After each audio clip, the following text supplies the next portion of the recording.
So I thought I'd run through what we've got, why we've got it, and why the changes we're doing. So I'll make a start by, obviously, as most of you know, where we've moved into a new workshop. However, it does have storm rails that hold the roof on.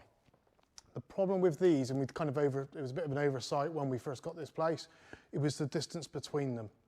Now, I attempted then to put our 2-post ramp in between the rails, which means we have to then pull it on an angle.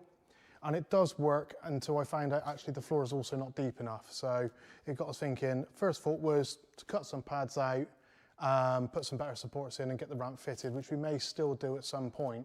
But the big problem with the 2-poster ramp with SLAM is, one, it takes about 40 odd minutes to actually get it loaded onto the ramp because if it's so low. And also, once it's on the ramp, the actual legs get in the way. So then we started looking at scissor lifts. Now, scissor lifts are technically portable, but ultimately they're still quite heavy, they're quite cumbersome. And as you notice, we always have a couple of different cars on the go. We're always working on multiple projects at the same time. So what we really wanted was something that we could lift it up, put some stands underneath it or some wheel pedestals, drop it down, move the ramp out, and then potentially, if it was going to sit there for a couple of weeks without any work, so we can move on and crack on with something else that we're doing in the meantime. So we're having a little look round, and I come across a company called Equipment for Garages. Seen them on a couple of other YouTube videos, dropped them an email, spoke out what we wanted, and they recommended one of their lifts to us. So we've bought this lift, and I thought today we'll do a bit of an unboxing. These are a really good garage style lift rather than a workshop style lift, but I'm hoping what this will be able to enable us to do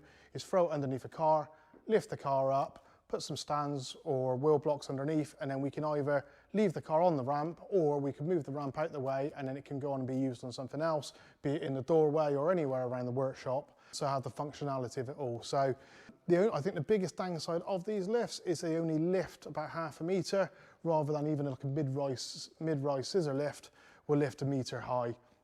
However, to combat that, I've bought ourselves a new wheelie stool and a creeper board, and I think actually for getting under SLAM with the difficulties with the body kit, being able to move the lift around to the car is going to outweigh some of the lift differences. So once it's lifted, it's a more comfortable height for working on, and you still have access all around the car for getting around all the body kit. So what we'll do now is we'll get it all unboxed, we'll see exactly what's in the boxes, what it comes with, and whether or not actually it may help some of you guys with some of the projects you're doing at home as well.